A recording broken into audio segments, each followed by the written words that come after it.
Hi, welcome everyone to the 2021 Research Symposium, Hearing Care for All, Innovations in Extending the Reach of Hearing Care.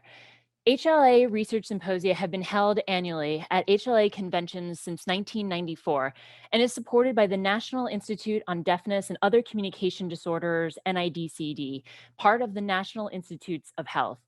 As an additional note, many of the projects discussed today are also supported by the National Institute on Deafness and Other Communication Disorders. I'd like to thank our sponsor of this year's symposia, Cochlear Americas. We'll now hear from Mia Visconti, Director of Connected Care Innovation at Cochlear Americas.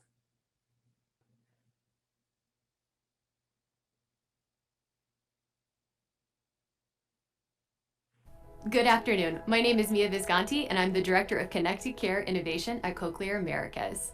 And I would like to welcome you to the 2021 HLAA Research Symposium. Cochlear is proud to be a sponsor of HLAA, and the topic of this year's symposium is one that's important to us. Because innovations that expand the reach of hearing care aligns with our mission to transform the way that hearing loss is understood and treated. Cochlear continues to invest and develop in digital products and solutions that aid in the delivery of hearing care. We call these solutions part of our connected care portfolio, and they reflect our strategic focus and goal to make hearing care more accessible. A recent innovation that we've had in connected care is a product called Remote Check, which is a convenient at-home testing tool that allows the CI recipient to complete a hearing review from a compatible smartphone, and those results are then sent to the audiologist for review and next steps, all while saving time and travel into the clinic. We believe continued investment in remote care delivery will continue to open up access, and we hope that you do too. I would like to thank HLLA for hosting this year's conference, and we hope that you enjoy the symposium. Thank you.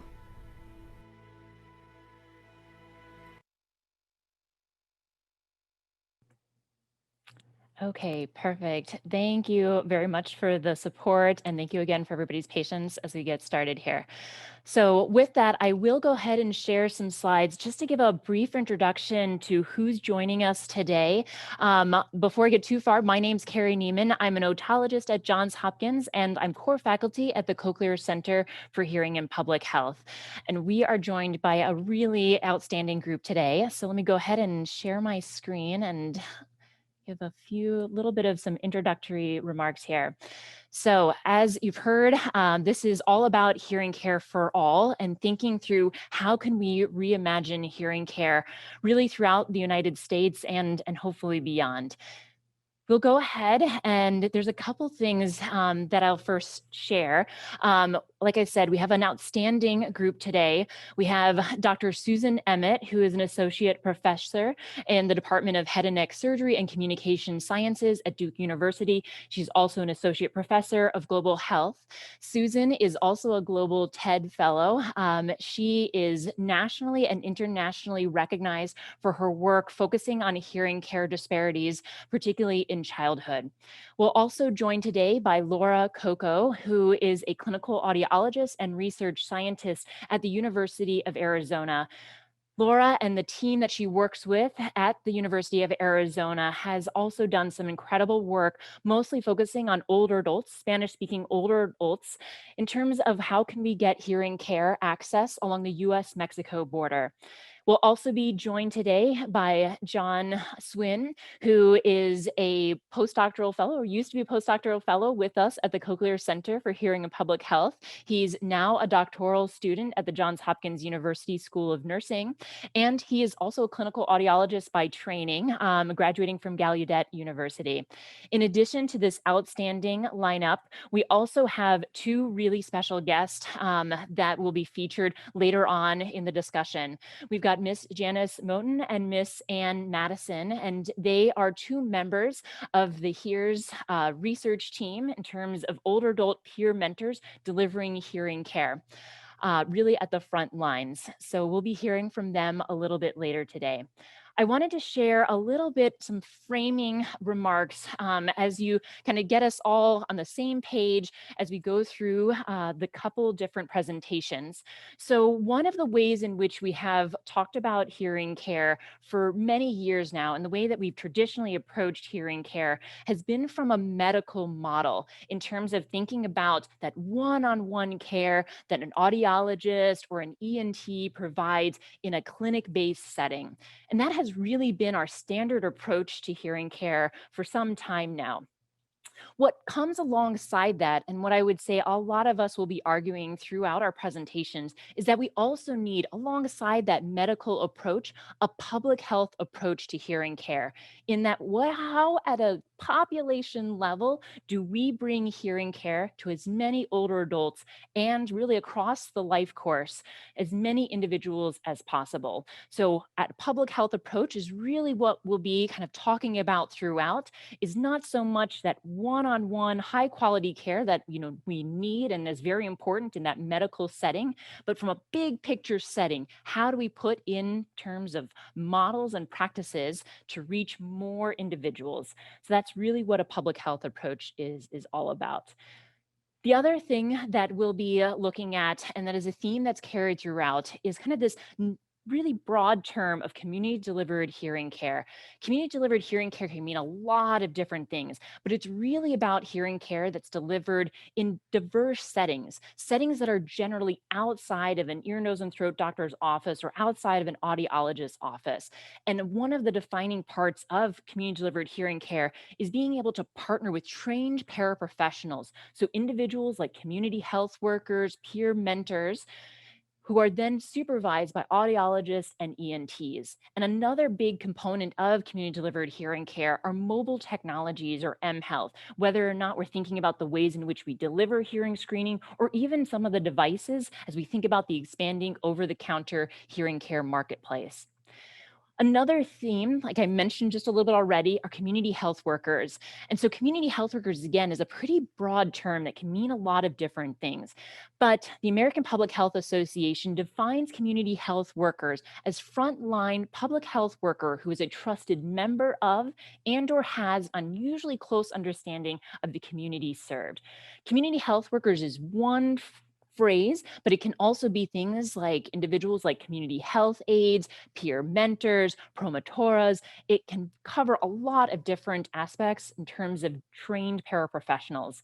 Community health worker models of care have been used in a lot of different settings, and from thinking about diabetes management or high blood pressure management, and has particularly been used in diverse resource settings where we will never have enough trained professionals in order to provide high quality care. So how can we partner with trained paraprofessionals to deliver that same high quality care?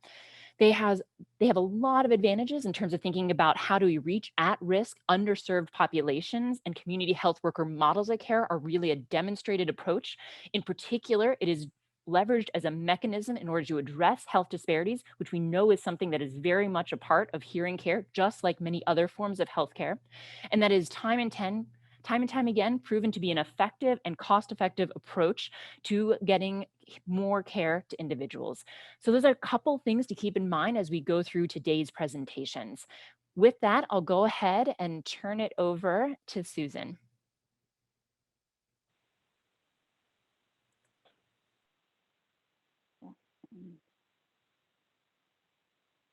Good afternoon and good morning, everyone. It is such a pleasure to be here with you today. As we're all very aware, the global burden of hearing loss is unequally distributed, and 80% of affected individuals live in communities with limited access to hearing care. I'm going to be focusing specifically on hearing care in rural Alaska, both on the challenges in accessing care there and also the incredible opportunities that we have developed to expand access to care that have implications not just for Alaska, but also rural America and beyond. The burden of childhood hearing loss in rural Alaska is tremendous. Historical data suggests that the prevalence is up to 6 to 9 times higher than the general US population. And the vast majority of hearing loss in Alaska, at least in children, is related to ear infection. In addition to having a lot of hearing loss, there's also very significant barriers to care. Firstly, Alaska is huge. The entire state is equivalent to the eastern seaboard west to Tennessee. And physicians are not located where the patients are. The majority of physicians, about 70%, are in the largest city of Anchorage, while the vast majority of patients in the state live in small rural communities scattered across the state. This is a typical rural community in Alaska. This is the community of Teller that I've been to many times. These communities can be very isolated. To make matters even more challenging, 75% of communities in Alaska are not connected to a hospital by road. In fact, there are very few roads at all in Alaska.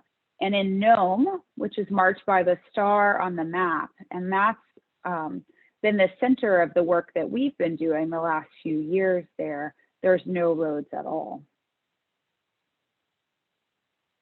So what are your transportation options in rural Alaska? Well, you can travel by dog sled, which is pretty cool, but not the most efficient, or by bush airplane. And the vast majority of travel in Alaska is done by air. This is actually a picture of my team waiting on an icy runway as we were traveling from one community to the next. The state of Alaska has developed several innovations in care to overcome these challenging geographic barriers. And the first is a hub and spoke model. The core of this hub and spoke model is a network of village health clinics that are in rural communities across the state, and there's nearly 300 of them across the state, that are all staffed by community health aides. These individuals are community health workers, just as Carrie described, and they've gone through a structured education program to prepare them to be the frontline health worker for their local community in Alaska. Community health aides in Alaska are supported by a network of regional hospitals in regional hubs around the state and a single tertiary care hospital in Anchorage. For the past 20 years, telemedicine has formed the backbone of healthcare delivery in rural Alaska. The telemedicine network connects patients in rural communities across the state to audiologists in regional hubs and to the physicians in the tertiary care center in Anchorage. The key to all of this are the community health aides who work directly with patients in village health clinics to access this additional specialty care right from their local clinic and their homes. This is what telemedicine looks like in rural Alaska. So a typical telemedicine consult is started from a village health clinic like this one that you see in the left-hand side of your screen. This village health clinic happens to be on an island in the Bering Sea that is particularly cold and windy. This is a colleague of mine, an audiologist who's demonstrating telemedicine, but typically this would be done by a community health aide, where a simple history is taken for the patient and pictures of the eardrums are taken and some basic testing, and all of that is packaged up and sent to an audiologist in a regional hub and then on to the ENT surgeon who's based at the tertiary hospital in Anchorage. This system has worked really well for clinical care in Alaska. And my colleagues have validated that the medical decision-making that patients receive and the care they receive is exactly the same as what they would receive from an in-person visit. And that has allowed telemedicine to become standard of care for all ear and hearing problems across the state. In fact, the volume of telemedicine consults is very high, and there's over 4,000 consults a year just for ear and hearing care in Alaska alone. We asked the very simple question of what if this incredibly powerful system for clinical care could also be applied for prevention?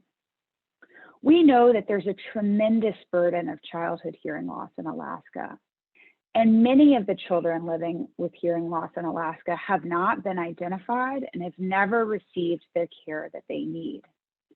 The state mandates school hearing screening, but we know that even children who are identified with school hearing screening often fall through the cracks, and they're never actually connected to the healthcare system to receive diagnosis and treatment.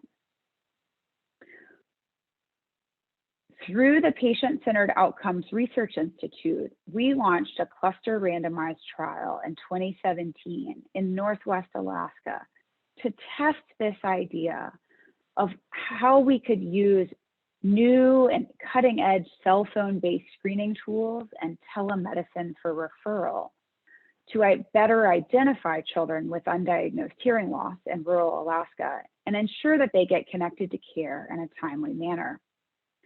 This randomized trial was the largest randomized trial ever performed in Northwest Alaska, and we enrolled nearly 1,500 children from kindergarten through 12th grade. I'm not going to go through the details of the study design today, but I do think it's important to focus on the two key questions that we asked. First, how do we best identify children with infection-related hearing loss? This is a unique environment where the tools that we often use in other places aren't necessarily going to identify the right children. And secondly, how do we address the long-standing problem of loss to follow-up? This is an issue in screening programs, not just in Alaska, but across the US and across the world. So what does it look like to run the largest randomized trial ever conducted in Northwest Alaska? Well, to start with, it often looked cold and dark. So this was a school-based trial, and the 9-month school year in Alaska coincides with the 9-month winter. So we spent a lot of time traveling in the dark and in the snow. These communities are very small and remote, and they typically only have a school, a post office, and a store. This is one of the schools that we stayed at a couple of times during this 3-year trial. And when we would stay at the school, we would sleep on the floor. We were typically staying in the school library. We would bring in all of our own food and stay for a couple of days, sometimes up to a week, especially if we would get stuck because of bad storms and blizzards that were coming through. If we wanted to go outside, we had to dress for the weather. And sometimes we really did get stuck for many more days than we were expected because of storms. That meant we would have to go shopping for our food at the local native store. There often wasn't a lot to choose from. But don't worry, we never went hungry because boxed cake is a delicacy in rural Alaska, so we could always make cake. This project, in this project, our goal was to develop a new system to identify children with undiagnosed hearing loss in rural Alaska and ensure that they get connected to care. And the goal was to develop a system that could be used across the entire state of Alaska. The good news is that ultimately, this concept of cell phone-based screening and telemedicine referral is applicable not just for Alaska, but for all of rural America and even other parts of the world. So stay tuned over the next few months as we finish our analyses and are ready to share really exciting results. Because the bottom line and the thing that we're most excited about is that the combination of using these new digital innovations and technologies can allow us to improve access to care for rural children across America and the world. I'd like to acknowledge our funders and end on this picture of Sunset and White Mountain, Alaska, one of my favorite communities that participated in this study. Thanks very much. Wonderful. Thank you very much, Susan. We'll go ahead and have Laura go ahead and share her presentation. Great, thank you. Thanks, Laura. Just give me a minute to share my screen. How's that look? Okay, thank you, Dr. Emmett, for that wonderful presentation and really impressive photos of wintry Alaska. Now I'm going to take you from cold Alaska to the southwest of the United States into southern Arizona. And I'm going to be talking about community health workers and hearing care at the US-Mexico border. And Dr. Emmett's presentation is a perfect transition to my talk, which I'll also be talking about telemedicine, recognizing that outside of Alaska, telemedicine is not the standard of care. So we still have a lot of work to be done. First, I'd like to start off by acknowledging the many people who have touched this work, in particular Nicole Moroney and Eileen Wong, and also acknowledge the NIH, CERTOMA, the Arizona Telemedicine Program, and the University of Arizona, who all supported this research through grant funding. Today, I'll be presenting two studies that put the collaboration between audiologists and community health workers at center. So Dr. Neiman already presented a wonderful introduction on community health workers in general. Just to give a little bit more background, this is a picture of a community health worker talking to a community member. Community health workers are public health agents who work with the local healthcare system to help reduce health disparities in their area. As Dr. Neiman mentioned, by definition, CHWs share characteristics with their clients, like race, ethnicity, language, economic situation, or lived experiences. So they have an understanding of the community needs and resources. Because of their deep community connection, community health workers play a critical role in peer support and improving patients' health outcomes. They might provide health education, work as patient navigators and advocates, and provide health screenings. The studies that I'm going to be presenting today are unique because they involved a community-based participatory research approach. The hallmark characteristics of CBPR include the active involvement of CBPR partners in the research process. Our partners in this case included community health workers. Other features include it requires long-term commitment. It recognizes the community as a unit of identity, and sharing knowledge and co-learning among partners where all partners benefit. Now, our research takes place in a US-Mexico border community in Arizona, and this red outline shows the location. It's about 2.5 hours drive south of Phoenix. The US-Mexico border stretches approximately 2,000 miles from the southern tip of California, Texas to California, and it touches 4 US states, 6 Mexican states, and 2 sovereign nations. There are an estimated 14 million people living in the border region. The majority of US border counties are medically underserved areas and health professional shortage areas for primary care. In the border region, there are higher rates of unemployment, poverty, being uninsured, and rates of chronic disease like obesity and diabetes when compared to national averages. So researching this region can really help inform our understanding of other areas in the US as a whole. In fact, if the border region were to be made the 51st US state, it would rank last in access to healthcare, third in deaths related to diabetes, and last in per capita income. So Dr. Emmett gave a wonderful introduction to hearing loss in children, and I'm going to be focusing on older adults. For older adults, hearing loss is highly prevalent. Most individuals over 70 years have hearing loss, and the use of hearing aids is the main strategy for minimizing or potentially avoiding negative impacts. But the national prevalence of hearing aid use is low. It's estimated that around 33% of those who could benefit from hearing aids have actually obtained them. But that number 33% is misleading because there are disparities in hearing aid use that impact certain groups.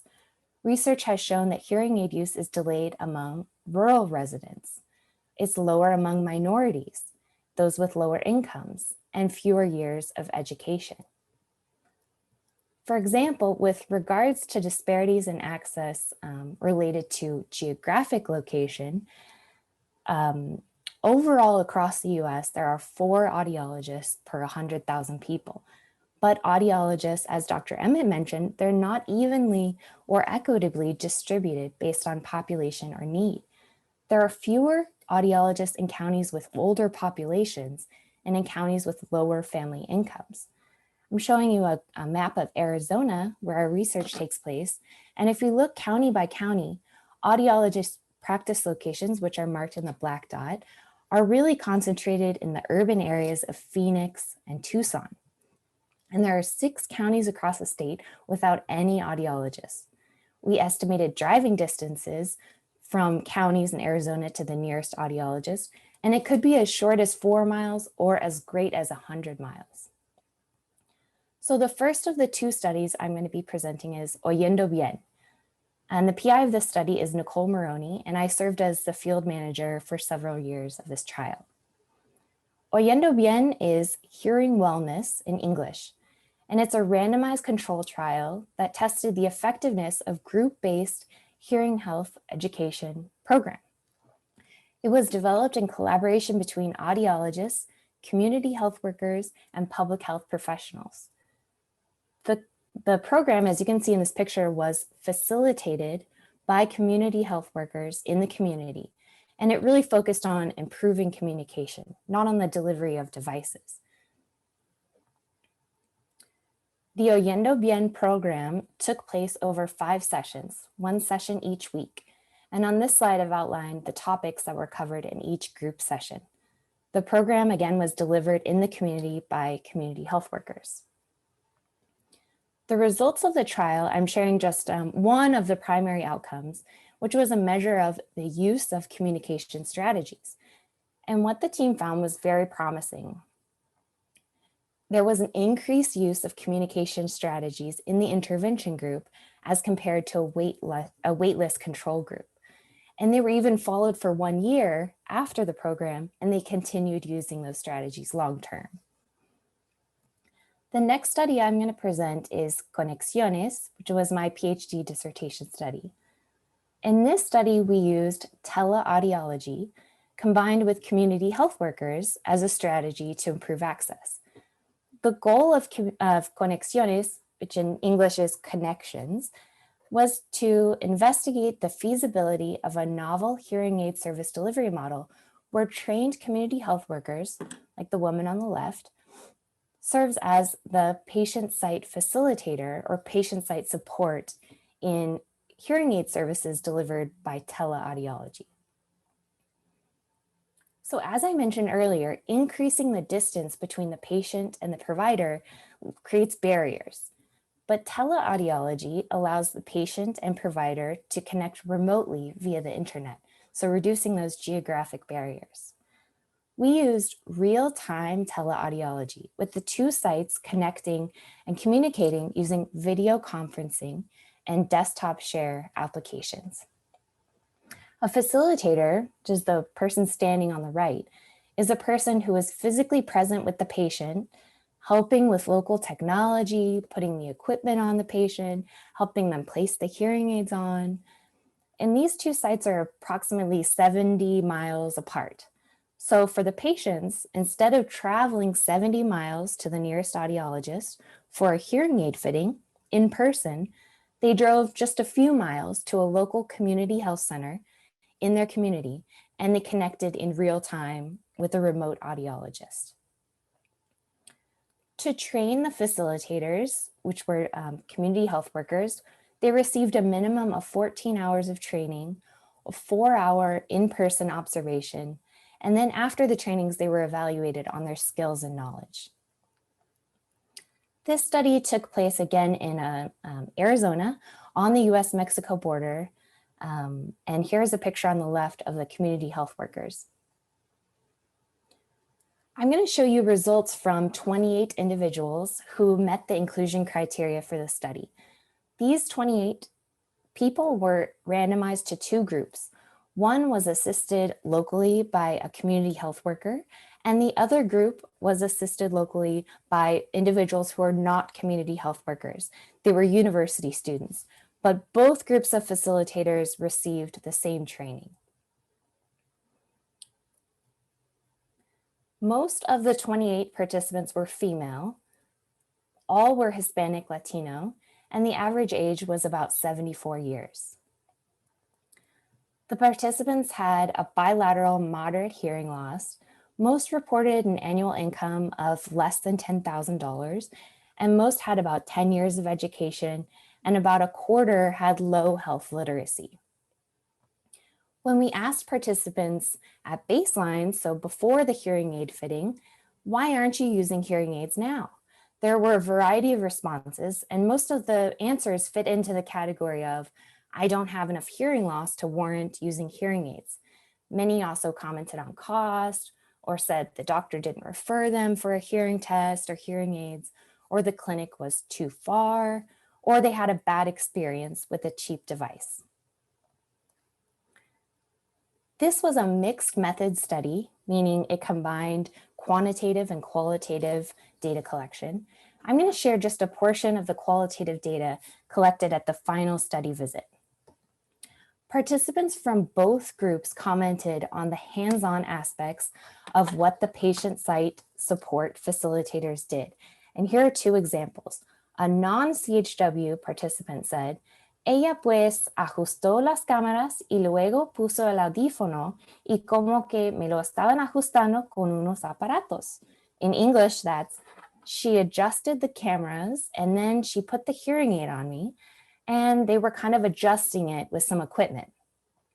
Here's a CHW group participant.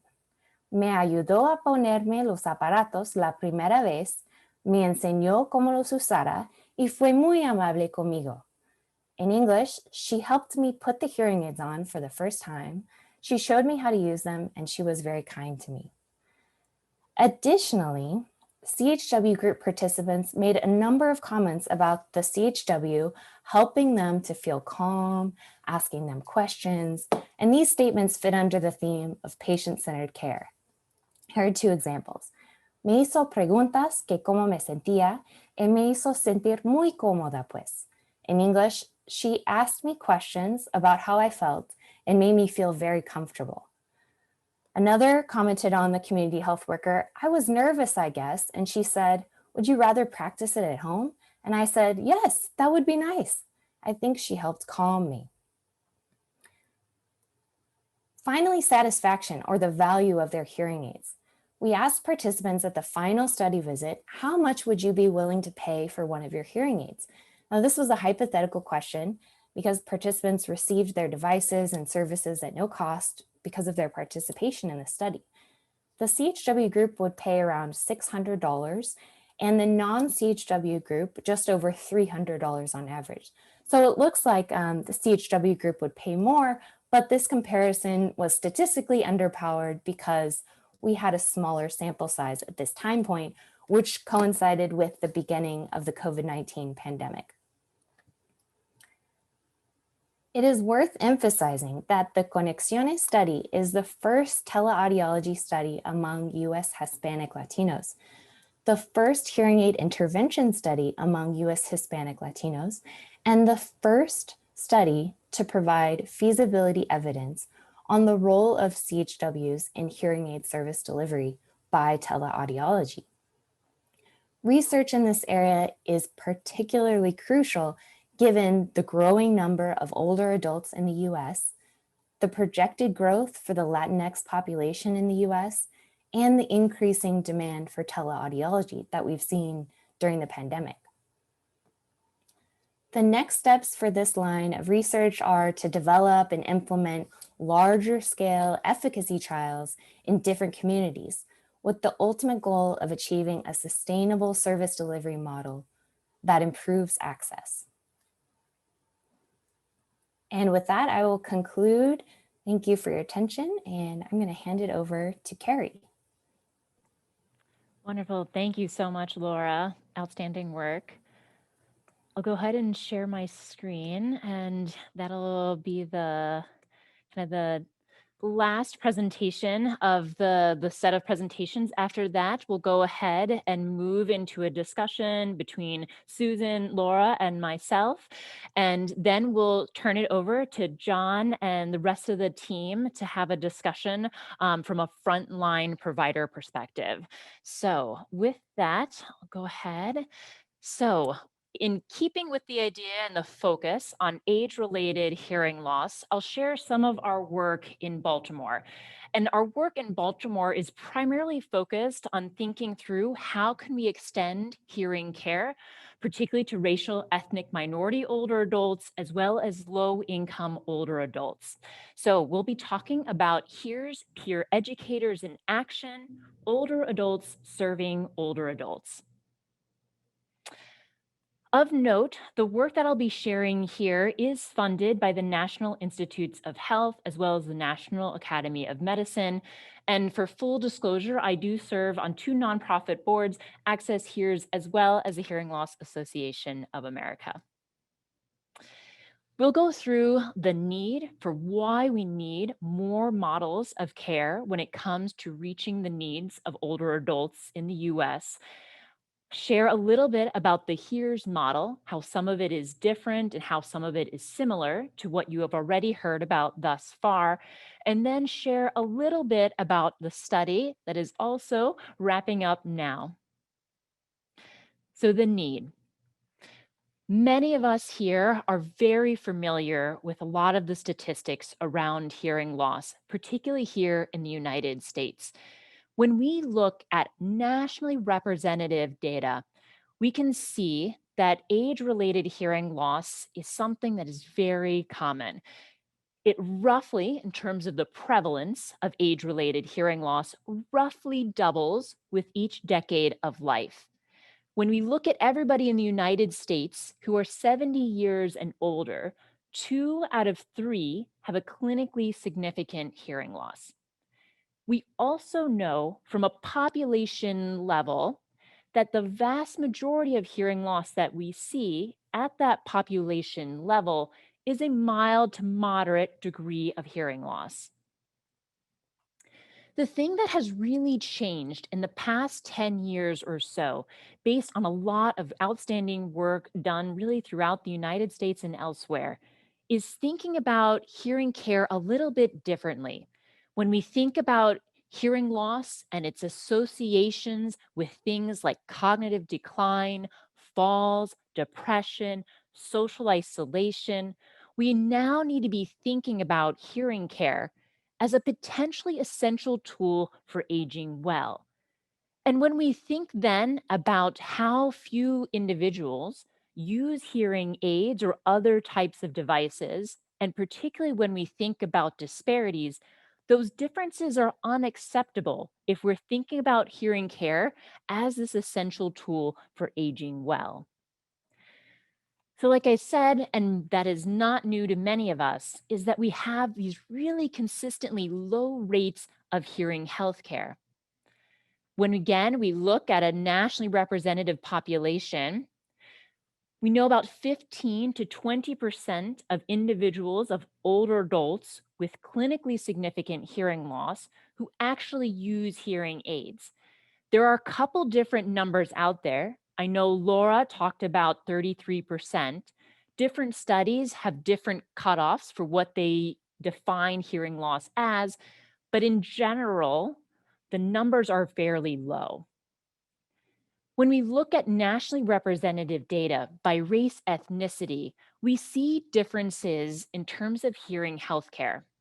When we look at something like hearing screening, something that is generally covered by insurance, we see that differences by race ethnicity among older adults really don't exist when we think about hearing screening. But when we look at older adults who have a hearing loss, only around 10% of racial ethnic minority older adults use hearing aids compared to around 20% of white older adults. The other thing to keep in mind is that these numbers really haven't changed drastically in the past years. When we look at nationally representative data, that is particularly true when we look at African American men and women, and particularly when we look at African American men in terms of hearing aid use. Something that really hampers our ability to make progress in this area is that few studies actually include racial ethnic minority older adults. When we looked at the past 30 years of hearing related trials and studies in the United States, less than 13% of those studies actually even reported race ethnicity. And of those 13% of studies that reported race ethnicity, only 5 of those studies included greater than 30% minority representation. So when it comes to thinking about and testing new models of care in populations that truly reflect the diversity of the United States, we are not there. So I will share a bit about what we're doing in Baltimore with the HEARS program.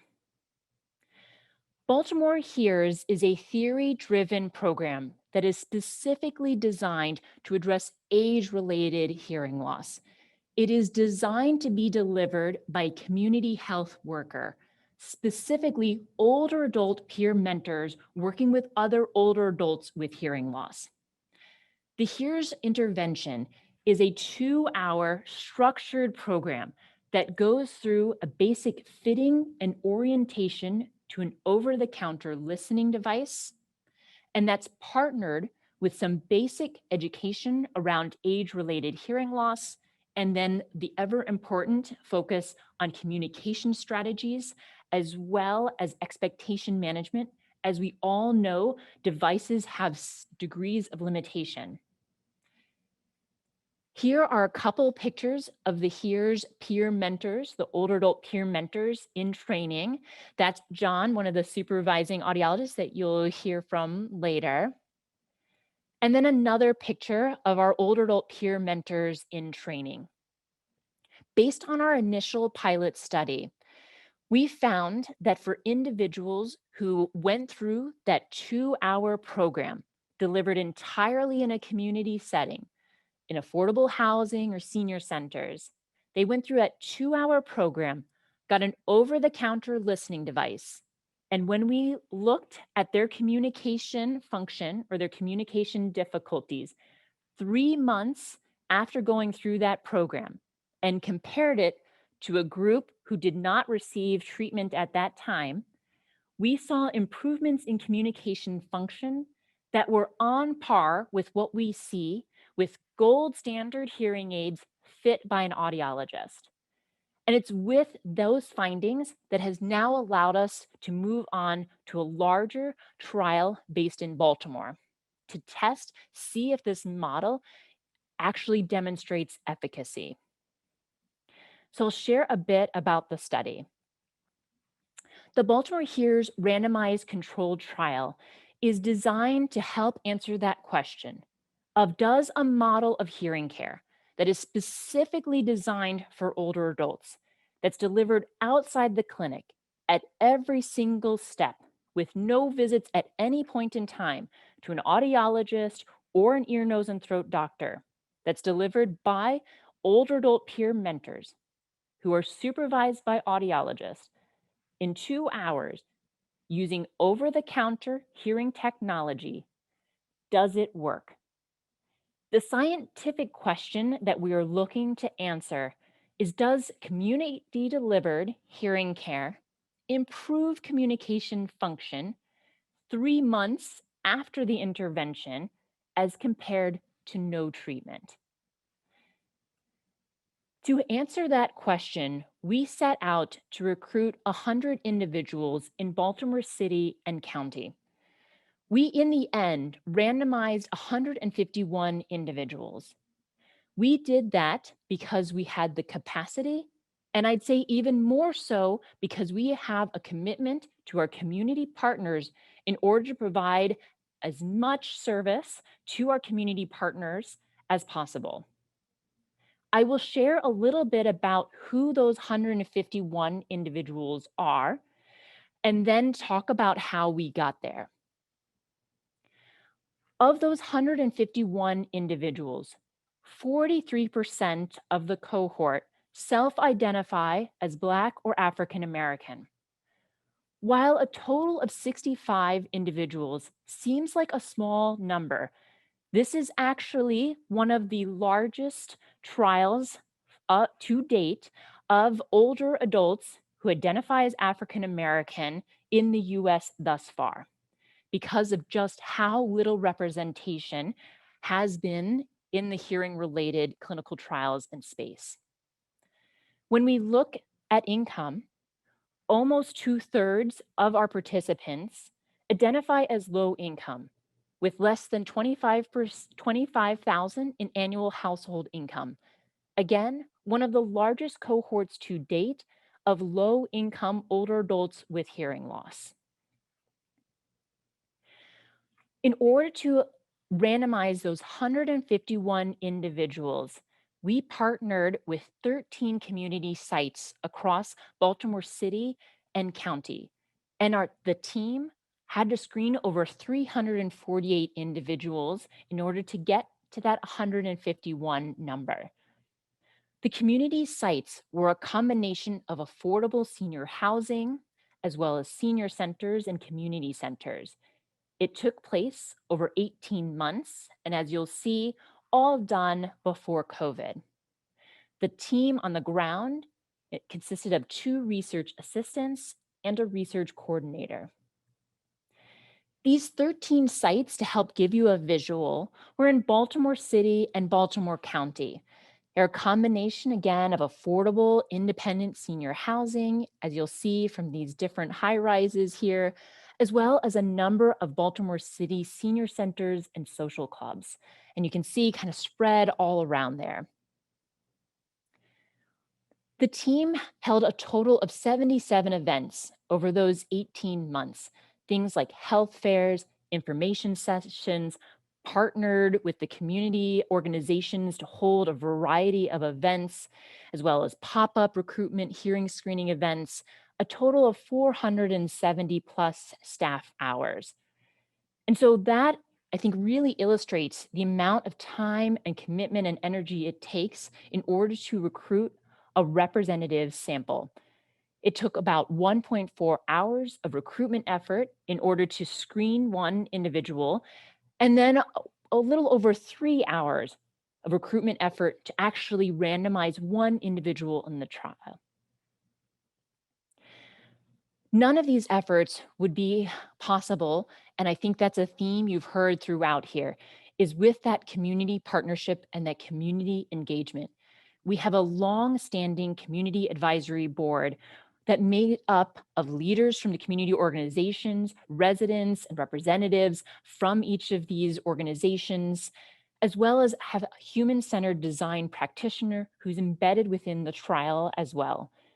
These core concepts of trust, partnership, reciprocity, respect, flexibility, and commitment are something that I think have come up over and over again throughout our presentations.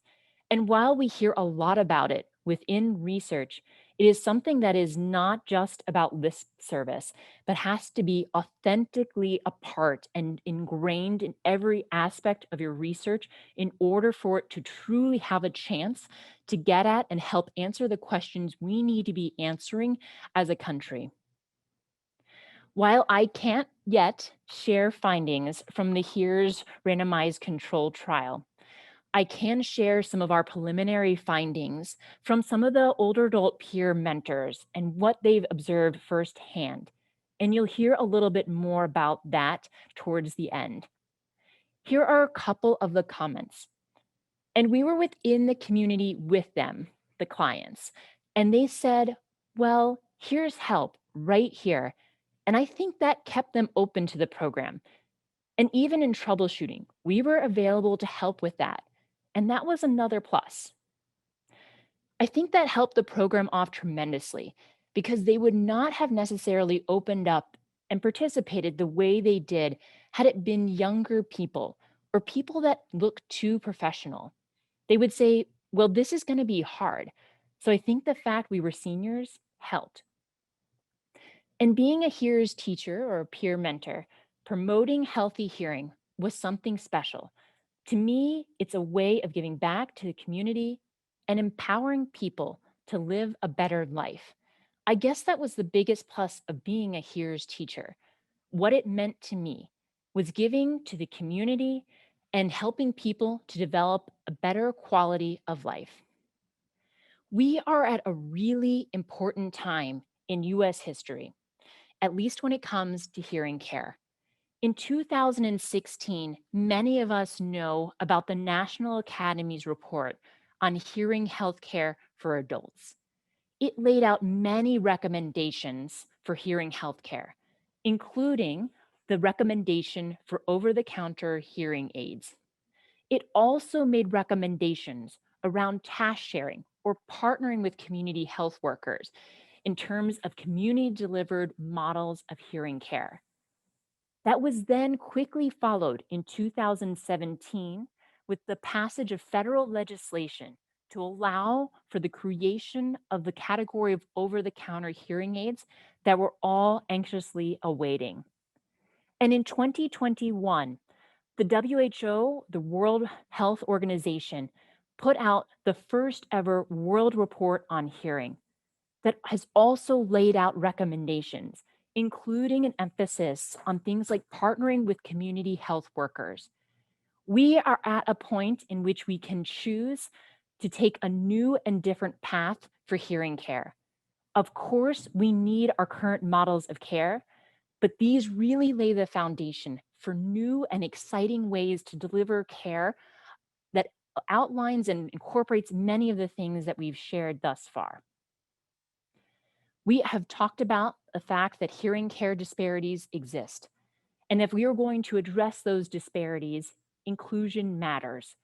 And that approaches to do that rely on working across disciplines, beyond audiology, beyond just ENT. There is a lot that we can leverage and learn from public health. And that community-delivered models may be a promising advance. Again, not a replacement, but an additional option for more older adults. Because at the heart of everything that we do, at least thinking about age-related hearing loss, we have to keep our older adults, we have to keep the individual at the center of what we do in order to ensure that all individuals have access to the care they need to age well. A huge thank you to the team that has made HEARS possible, and particularly our community partners. So with that, I'll go ahead and stop there. So I will ask Laura and Susan to join me. Excellent. Perfect. Great. Well, thank you both for really some excellent presentations. I think we've really gone across the life course and across the United States. I will go ahead and go through some questions. I know that there's a lot of questions in the audience, and we will have some time at the end to go through some of them. So we really appreciate everybody's interaction, but we will go through a couple questions here to get us started. So we know disparities in hearing care are not new. How has our understanding of differences in care, whether in children or adults, changed? Susan, do you want to go ahead and start? Sure, I'm happy to, Carrie. I think one of the things that has become very apparent during COVID is the significant disparities and challenges that we have in rural areas and with racial and ethnic minorities and with populations that are traditionally underserved. These disparities have always been there, but now they're in the spotlight in a very new and in some ways exciting way, because it is drawing people's attention to the need to address these disparities in a bigger way. I think the other piece that has really stood out to me is that we're starting to understand better that social determinants of health are a huge contributor to these disparities. And to really get to the bottom of these challenges, we need to think about things from a bigger picture. It can't be a simple medical model. It's not about one patient at a time. It's about addressing larger social issues. Great, thanks you, Susan. Laura, any comments from your perspective? I completely agree with what Susan said. And I think, as you said, disparities have been around. I think our understanding of how to approach the disparities has changed and evolved.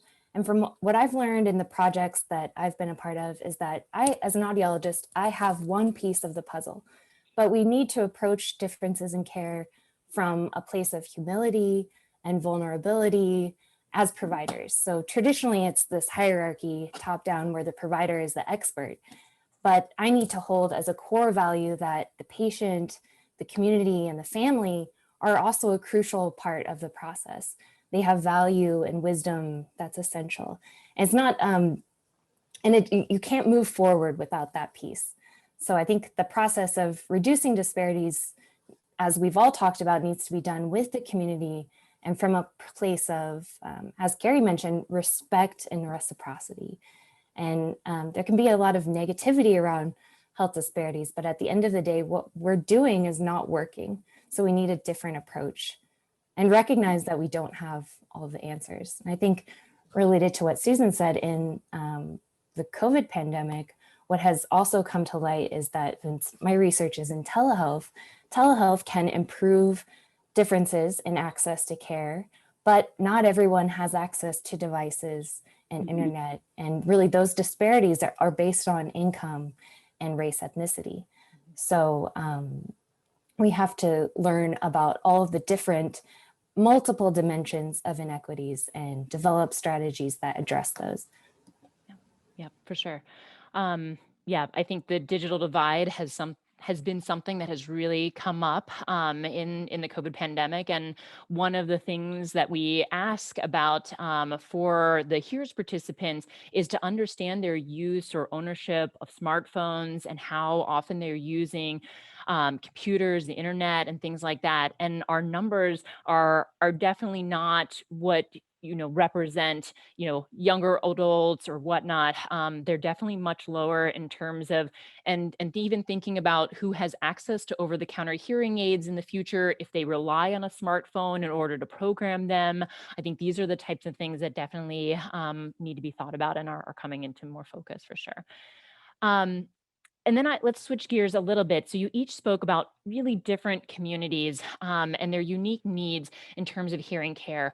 When it comes to communities that face barriers to care, I think a lot of that time, just like Laura was talking about, we have thinking about and focusing on the negative and the deficits that are there.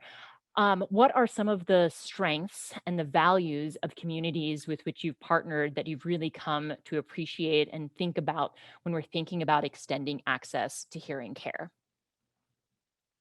Laura, you want to go first? Yeah, I'll go ahead and start.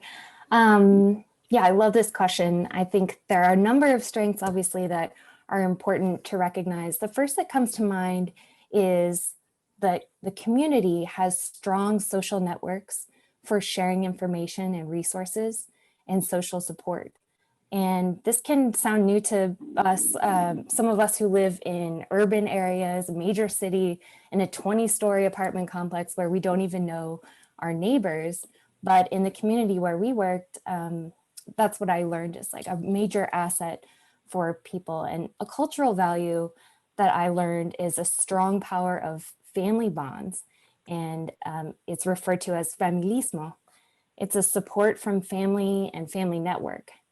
So that can be a unique type of capital and something that their traditional healthcare system isn't maybe used to, but it's very valuable in these communities. And another that I can think of is the relationships of mutual trust and respect and commitment that are developed and cultivated between community members. And in Spanish, this is called confianza. And I learned about confianza from the community health workers. They're integrated into the fabric of the community in which they work.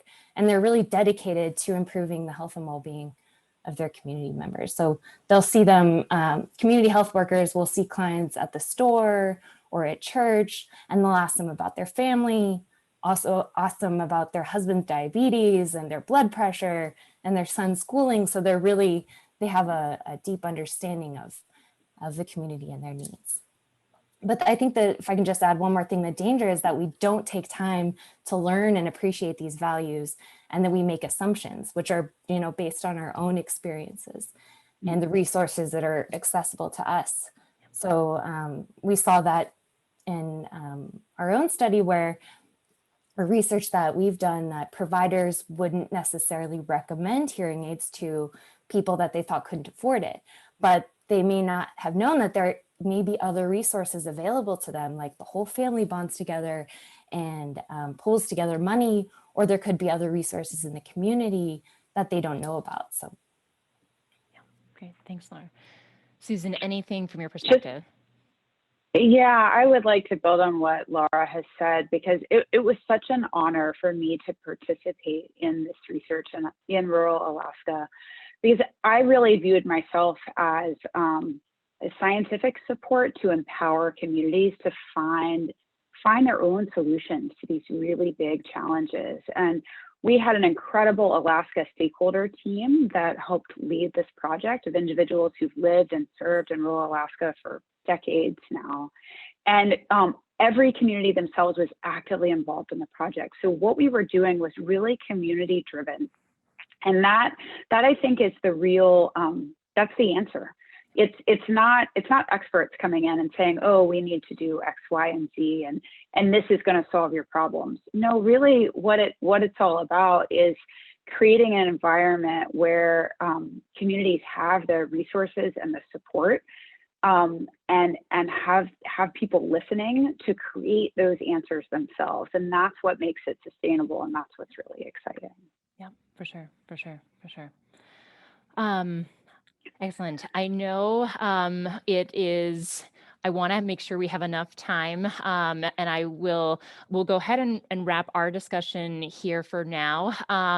We will come back towards the end for all of us and share some audience questions and things. But thank you both, Susan, Laura. I'm going to go ahead and turn it over to John and the great panel that's coming up next. So awesome. So yeah, I'll go ahead and turn it over to you, John. Thanks so much. Hi, everyone. So as Carrie mentioned, my name is John Suen. I have a background in clinical audiology, and I worked on the Baltimore HEARS study for a few years before now pursuing my own PhD studies at the School of Nursing.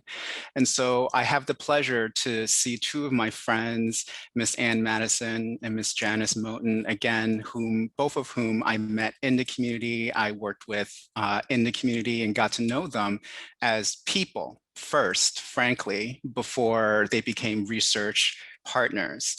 And so I would, if Miss Ann and Miss Janice, if you're ready, I invite you to turn your videos on so you can join the conversation. But while we're waiting for that, I just wanted to mention that everything that Susan, Laura, and Carrie are mentioning, it's a movement, and it's starting with us, but there are many people across the world that are focusing on how do we address hearing care accessibility and affordability. So if this is the first time you're hearing about some of these examples, let today be the start of something more exciting to look into. So thank you, Ms. Ann and Ms. Janice, for joining us right now. So I wanted to start. We heard a little bit about each of the projects on which you both have worked, and they represent really different approaches to hearing care than we usually think of in the US, namely outside of a clinic office. And furthermore, they involve people other than audiologists or ENT physicians. And I wanted to ask if you can share with us a little more about your role and how you feel it makes a difference. In other words, what value do you have that a trained audiologist or an ENT physician doesn't? And we'll start with Ms. Janice, and we'll go over to Ms. Ann. Well, good afternoon, everyone. I truly was privileged and delighted to be involved and to be able to participate in the Baltimore HEARS research project that was They came to my senior community where I live and offered us opportunity to become teachers to help train other individuals on listening devices. And I was on a journey that I never would have experienced if had I not joined. What I found was the fact that seniors were talking to seniors, they were more comfortable. And also because we were in their homes, I was a representative, a HEARS representative in my community. People could contact me. They knew how to ask questions about things. And it made them more, the camaraderie and the public participation and the coming out, the more they got involved in the HEARS research and participated with their devices, the more changes I saw in the lives of people. And I love to help people. So as that was my biggest desire and glad to be able to help the people with the hearing. And one of the things it did, it brought, even to myself, there's something we can still do to help. You know, we may think we get a little older and we may not have opportunities, but this was something that really I was able to feel, I guess you say, proud of, and to be able to help somebody was the biggest part in the role that I played in the Baltimore HEARS program, because that's my desire to do that. And I even had a personal service business that I was doing, helping people on my own, but then that stopped. But this gave me another opportunity to help someone. Thank you. I like Carrie even referenced this idea of, you know, there's the fact that it's another fellow older adult. Working with another older adult makes a difference that's a little immeasurable, but it makes a unique difference. So Ms. Ang, yes, Ms. Janice? I wanted to say the seniors seem to participate because they recognize you. You live in my building, you're here, you know, you're just like me, and they tend to want to participate because of that. They wouldn't go to an audiologist or to a store or to a doctor, but they would open up to the program that the Baltimore HEARS presented because it was presented to them by someone who lived with them in their same community. Ms. Ann, would you like to contribute? Well, I benefited first as a client. I was actually an early client of Baltimore HEARS, and I'm hard of hearing.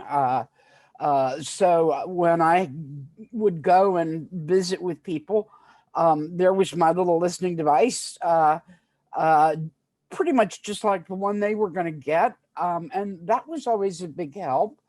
The idea that I was, you know, the woman on the 7th floor, still, even in this time of isolation, I get stopped every once in a while when I'm out with a question or, you know, maybe a little difficulty, something I can make a suggestion about. So it gave me a deeper connection into my own community. I felt like, and as well, I got to meet a lot of interesting other people. Again, also in the same boat. I'm older. I don't have a huge income, and I'm hard of hearing. So I meet, you know, three key points, and it felt good to be able to make a difference. It was good for me. I found that people are facing a lot of the same problems because of their hearing loss, but everybody's viewpoint on that is a little different. Everybody's experience is a little different, and you have to draw people out with their own experiences so that you can help them move on ahead. So it's been an honor for me to do this for these years. I'm very happy about it.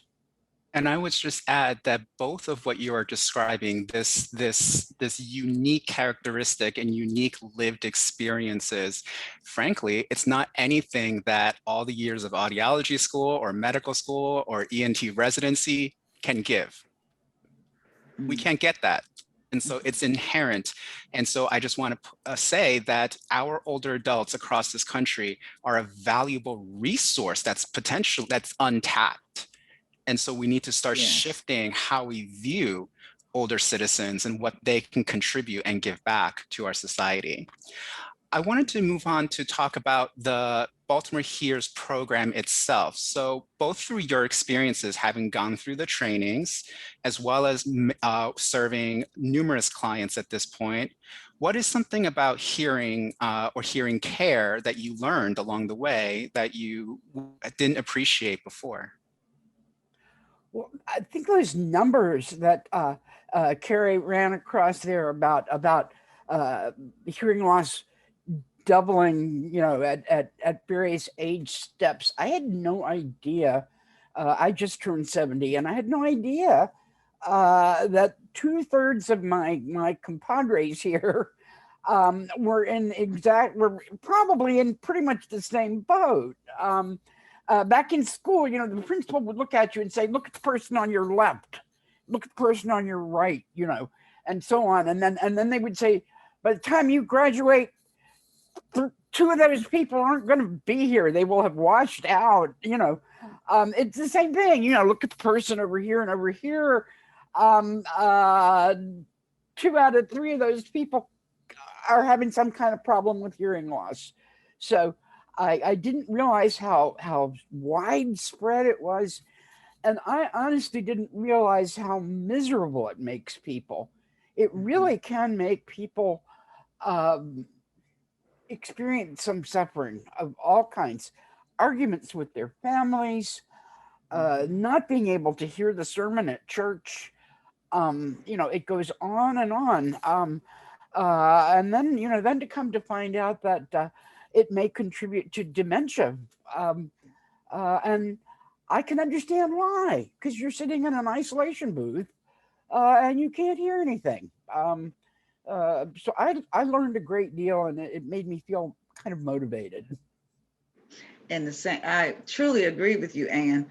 One of the things I didn't pay attention to, I've never lived in a senior community before, but there are people that they don't come outside, they don't speak to you in the hallway, and half the time they don't hear you. Now, may say hi and they're just going by. They don't participate in community events because they can't hear the person speaking. So they're just sitting in the room. And I think the pandemic gave all of us a taste of this. We all were isolated and not talking to people, but it kind of shuts you down. It kind of slows you down. It kind of puts you down. But they have in my experiences and my conversations with the people that were clients that I had, they were so eager to want to express themselves, and they still have ideas and thoughts and desires that they wanted to do, but they don't, because they don't hear very well, especially going to church. And you mentioned that a lot of them didn't go to church because they couldn't hear. And we know we need the inspiration and information to keep us going from our peers in the faith-based community. But one of the things I did appreciate through the Baltimore HEARS program was the fact that there was an affordable device, a listening device that the clients could get. They couldn't afford the hearing aids, but there was something that could help them, which was a listening device. And the best thing I liked about the program was we talked about better communication with or without the device. There are those tips and tricks that we talked about to help anybody learn how to communicate better. And that's the biggest goal that we need to have is seeing and hearing is part of it, but communicating any kind of way is good. But the better communication portion of the training and giving that to the clients, it left them with a hope or with something to work with, whether they got the device or not. I can tell my family, you need to turn around and face me first. Or I can tell my granddaughter, don't keep hollering, kind of slow down and repeat. And it was just like, oh, I could tell I got some help now. So the better communication part was something that I really got to appreciate through the program. in addition to the listening device. Just to briefly bridge some of these terminologies for our other audience, Carrie mentioned that our research study focused as being community engaged. And so in our early pilot studies, when we were introducing over-the-counter consumer devices like personal amplifiers with a sample of our older adults in Baltimore, terms like over-the-counter hearing devices wasn't something that people generally used in their daily vocabulary, and that's when we adopted listening devices. So when we hear listening devices with regards to Baltimore HEARS, it refers to those classes of devices. And Carrie mentioned better communication that Ms. Janice mentioned is what Carrie identified earlier, that a part of the HEARS program also emphasizes a lot of communication strategies. And so communication strategies like Ms. Janice shared of facing me, speaking slower. I wanted to just offer a bridge for people here right now. Could either of you share, pardon me, both of you are able to do something for clients that I, as an audiologist, would never be able to do. You touch them in a way that creates an experience that is significantly, it's meaningful and it makes a difference. And I was wondering if each of you could share just one for now, favorite story about your interactions with your clients. And we'll start with Ms. Janice. One of the simplest, most normal thing that people think about was something that this young lady, I call her a young lady, was not experiencing. When she got her listening device and she began to hear better, she said, I've heard birds for the first time in a long time. And that just like, wow. And we take that for granted. We hear birds every morning, but she thought that was the sweetest thing, to be able to hear those birds in the morning. And it brought joy to her.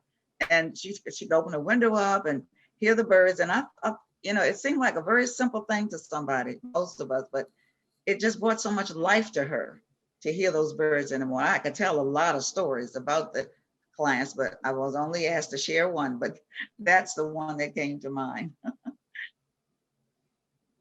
I think the other one that always comes to my mind is grandchildren and great-grandchildren, little tiny people who are lisping and who have little tiny voices and who might not understand what's going on with grandma or grandpa. You can get with one of those children and say to them now, using our the trick developed by HEARS, or the tip, if you will speak slowly, I'll be able to understand you. And I had a client whose little granddaughter began to climb up on her lap and actually have conversations with her. And they had never been able to do this. This child was about 4, and they had never been able to do that. The little one just did not understand what was going on with her abuela. But she was able to learn that even at her young age.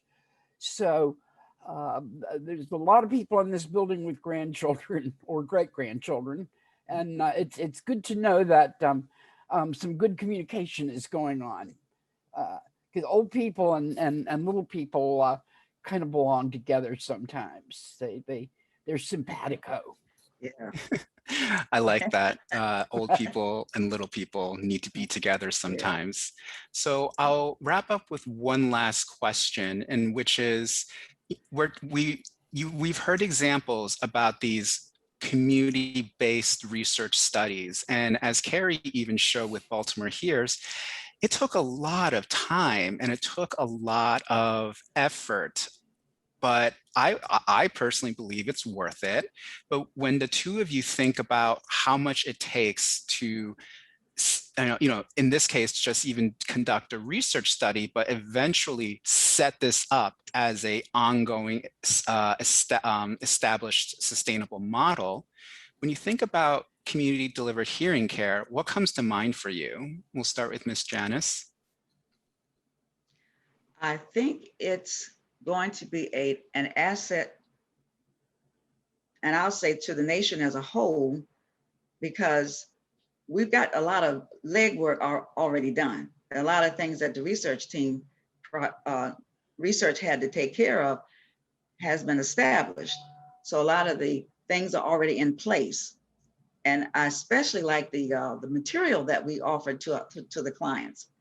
If that was offered at every community center, every community, what you call the places where they go and play their games and everything, it would give them a better opportunity, or all of us a better opportunity to be a valuable citizen, not just someone taking from the society as a whole, but some being able to hear and do and communicate and give back to society instead of retreating and using, all the resources, to help us. We would have an opportunity to help someone else. So I think now that we've got a lot of things in place through the research, it won't be as tedious or as long or as difficult or as, I guess you say, regimental. We can just start off with what we have and continue to grow from there. But I think it would be a great asset to society to have older adults to come out of their shell and participate in the world around them. And I think a lot of them would want that. Thank you. Miss Ann? I think the other thing is we've shown that I've lost my audio. I'm sorry. That we've kind of, as Janice said, built a foundation. And this we should be able to grow without too much tinkering. I mean, it should come together. I'm really sorry. I can't hear a thing.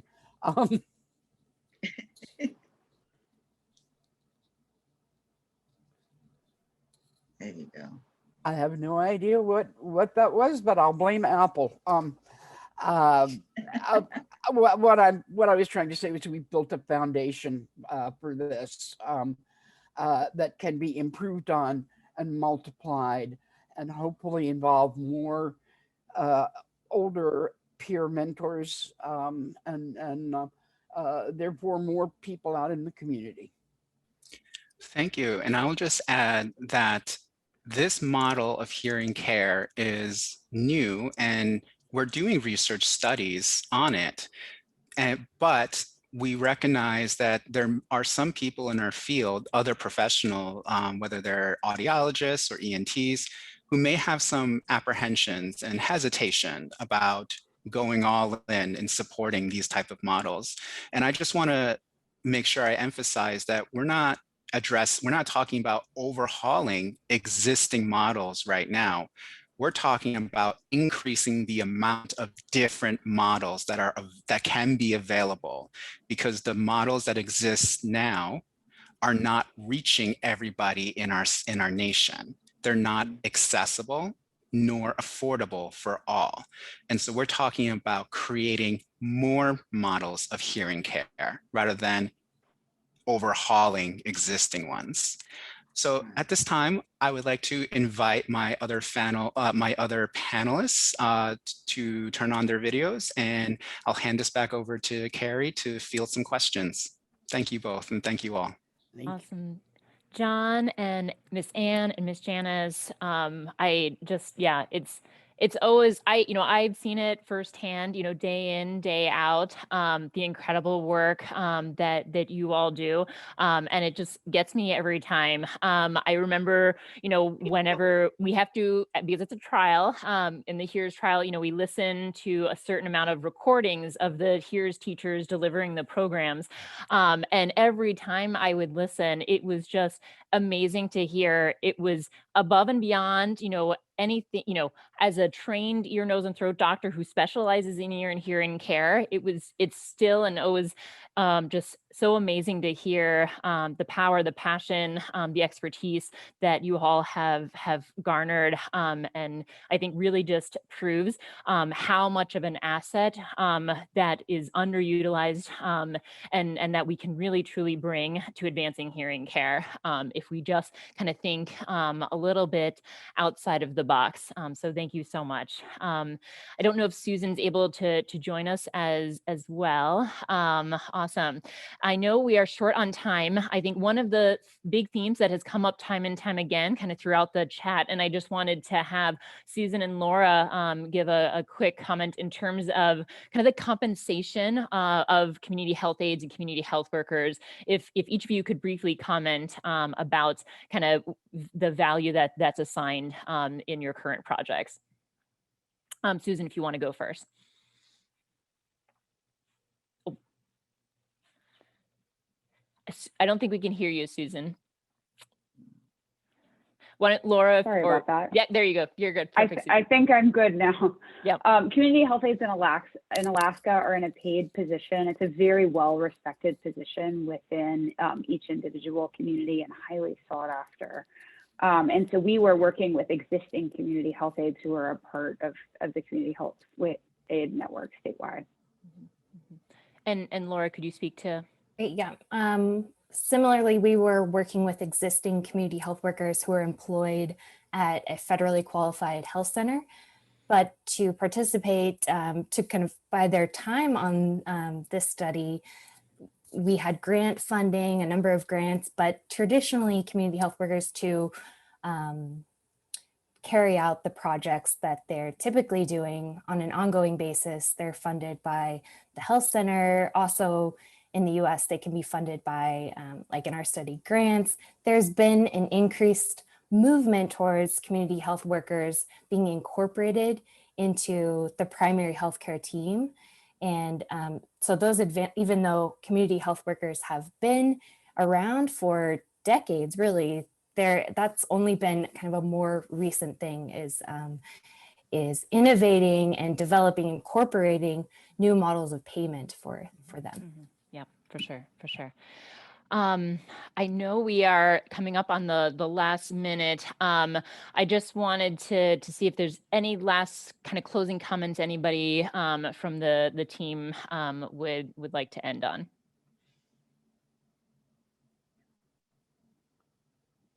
I just want to say I'm so thrilled to be here. This is my first HLAA conference, and it's wonderful to see Susan and Carrie and John, and also, as everyone has mentioned, I'm just grateful to hear the perspective of community members, peer mentors who are on the ground doing this work. So it's been a fantastic experience. Thank you all. Yeah, wonderful. And thank you so much for everybody joining us. I know we just got to a very small amount of your questions, and I appreciate everybody's enthusiasm. I know we will try to carry on the conversation as much as possible through the convention portal, but thank you for your engagement. And just as we wrap up, so thank you so much for everybody's attendance today at this year's Research Symposium. Please enjoy our open live exhibit hall that will be from 1:45 to 3 p.m. Eastern. Thanks so much.